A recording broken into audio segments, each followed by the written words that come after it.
Norfolk is known to be a quiet county, you never really think about magic and its history around this part of the world.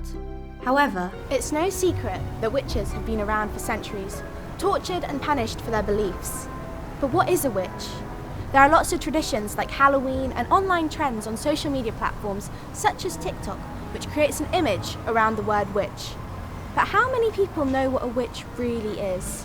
I think witches are people who work with herbs and potions and kind of like are in touch with like nature. I think of cauldrons and frogs mostly, necromancy, I'd say.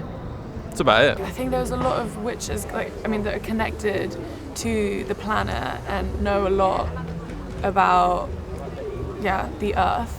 And a lot of them were kind of wiped out, and so we've lost so much knowledge that the witches held. I don't necessarily believe in like the mythical witches. However, I didn't really believe in witchcraft before meeting my housemate, but she does practice witchcraft. And it's just interesting seeing like how modern day witchcraft is like I think what it is today. It's cool. Someone who believes in like spiritual stuff, like the afterlife and that magic's real. This is my familiar. So obviously I think witches are great. I kind of think of the witch trials and how witch accusations are used to police women. What do I think of witches? Well, I remain to be convinced that there are witches, but I would like to see some proof. So that's what these people think when they hear the word witch.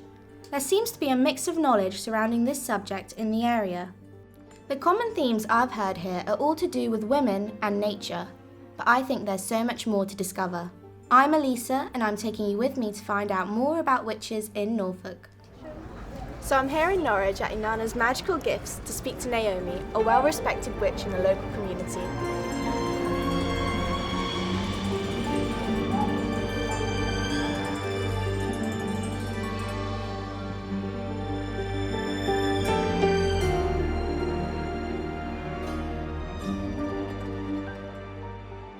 How long have you been a witch? I would say I first began to realise that I felt that the world was a very magical and extraordinary and wondrous place that had much that was unseen but felt by me when I was probably only about 2.5, 3 years old. It wasn't until I was 18 and at university that I met somebody who I instantly knew shared my perspective. She told me that she was a witch, and suddenly I realised that there were many, hundreds, thousands, perhaps hundreds of thousands of people who knew something that I had always wondered about, that there was magic in the world, that the world itself was a sacred entity, and that opened my eyes.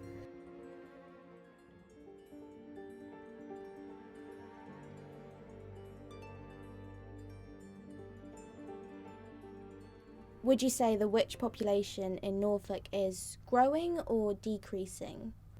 Oh, growing at quite a significant rate, I would say. How have people's views on witches changed over the last 50 years?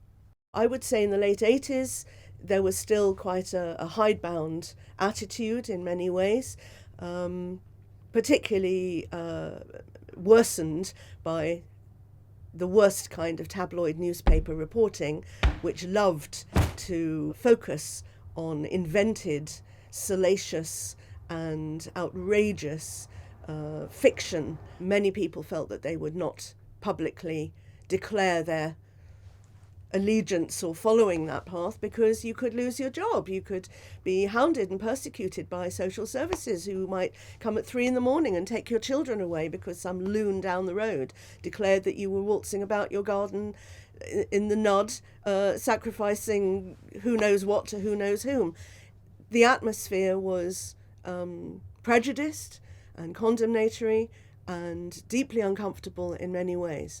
And when I first opened, I was on the receiving end of some of that. I would say it's become more popularly aware in the eyes of many people. What kind of abuse have you faced for being a witch? Oh, I've been spat at, shouted at, had things thrown at me. I've had accusations of dark and terrible deeds. It's an extraordinary thing when somebody who doesn't know you has a fixed opinion about you and you're unable to change it by saying, that's not true. I don't do that thing. Rest easy. None of those things have happened. It is very weird. What are the main values of being a witch? I would suppose an acknowledgement of earth and earth connection, of life and death and life cycles, of growth and change, as seen in nature around me and in my own life and in the lives of everybody I meet. This perspective of tolerance and inclusivity and diversity, and that the world is filled with so many different wonderful, marvellous, extraordinary things. Naomi's journey has taught me that witches only want what's best for our world and our community, and that they've been through some real societal struggles to get where they are today. It's amazing to learn that the majority of people share the same values that witches have.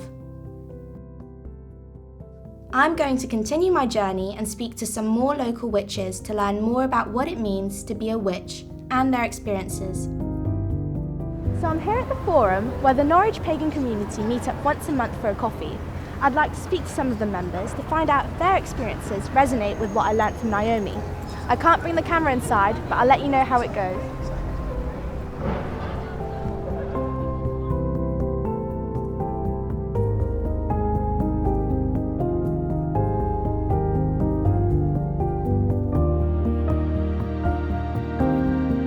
Wow, so I just spoke to actual witches, and to be honest, a lot of their experiences really did link up to what Naomi was saying. A lot of them have had to make sacrifices or hide their true identity because people assume the worst about them, without even taking the time to learn about the beautiful values the witches do have. I spoke to an inspiring man who has agreed to share his experiences with us on camera. Let's go to Chatfield Garden to meet him.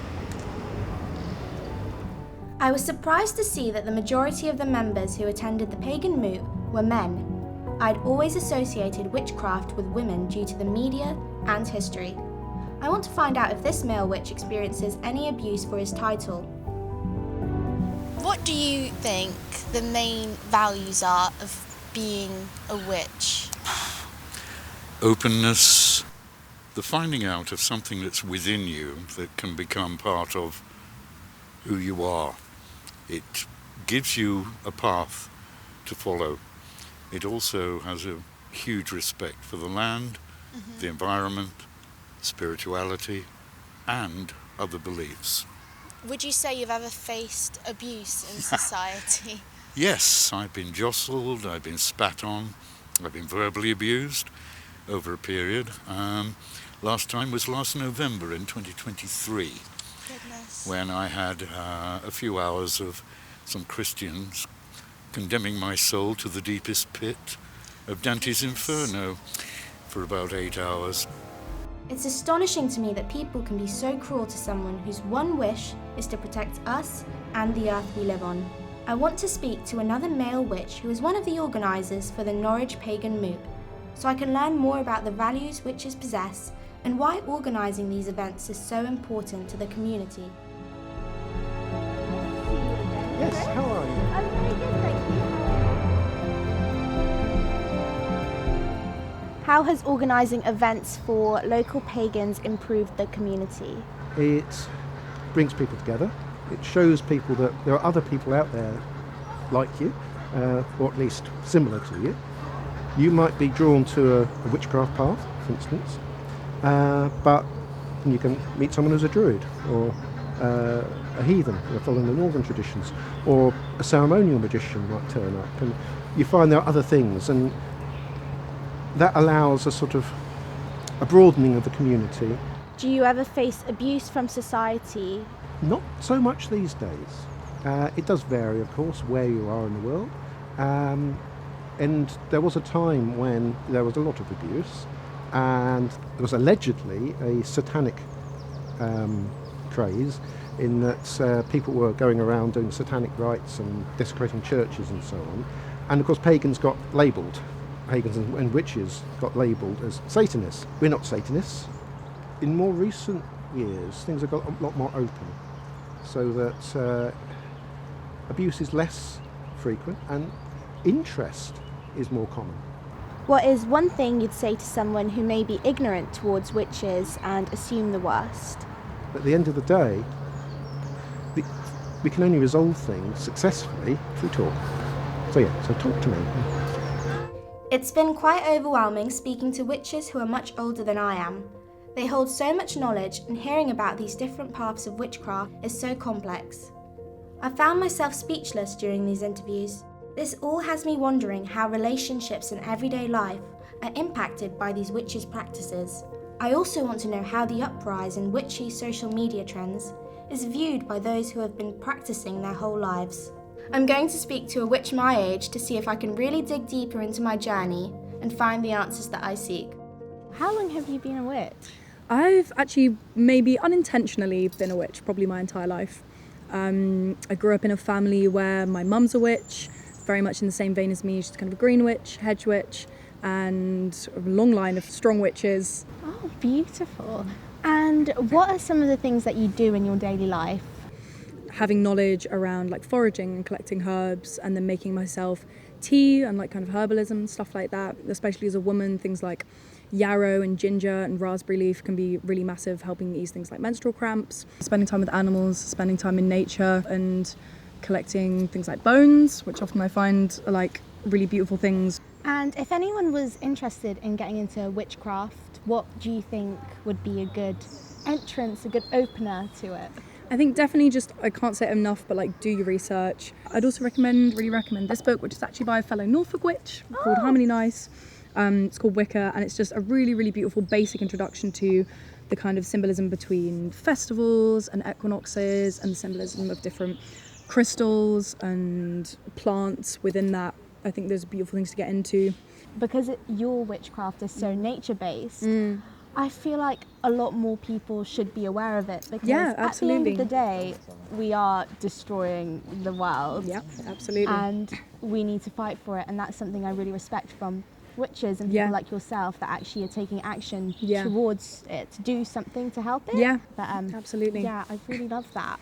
Right, I do want to know about the knife. You want to know about the knife? I want to know about the knife. Well, I actually was in Avebury, which is a stone circle near Stonehenge, and you've been a very, very magical place. It's a beautiful place, Avebury, and I was there for my birthday in January and met up with my partner, and he gifted me this, which is the most beautiful knife. It's gorgeous. It's gorgeous, made out of, I believe it's a deer bone for the handle. Do you actually use it? Not very often. I would use it maybe if I was gathering herbs or flowers or something that I felt was important for a ritual. It's nice to use something that I associate with my practice for that, rather than maybe something you'd normally find in the kitchen. And how do you feel about, like, obviously you see on TikTok nowadays when you meet people that are like, I bought some crystals, or I do tarot. How does that make you feel? I think there's something simultaneously very beautiful about being able to share that and people sharing their experiences, and also something that I absolutely despise about the commodification of it. It is such a deep, important spiritual practice, and that kind of commodification, almost greenwashing of that as kind of something, people churning out tarot decks based on, you know, characters from some film. It doesn't feel necessarily right to me, and franchising that feels very wrong. I think people, if you're going to be buying crystals or tarot or something like that, absolutely do it. And lesser things like, you know, buying candles and crystals, learning about their properties is something anybody can do. And I'm so glad that information is so accessible online now. But at the same time, you have to be really careful with these practices. You know, you're not messing around with anything. And what would you say your main values are of being a witch? I would say it almost always harks back to a saying I'm sure you've come across in witchcraft, which is, if it harm none, do as ye will. Yeah. Which is, I think, so at the centre of whatever witchcraft you practice, whatever your pathway is, the idea that you aren't harming anything around you, and as long as the magic and energy that you are putting out is something which is going to reciprocate only good energy from you, that's the most important thing. I mean, yeah, blessed be. Well, after all that, now you see. Witches aren't quite what you think. They're people who care about the earth, just like us. and the majority of witches share a common value: harm none, do as you will. So think twice before you freak out over the word witch. After all, even here in Norfolk, your friendly next door neighbour could be one.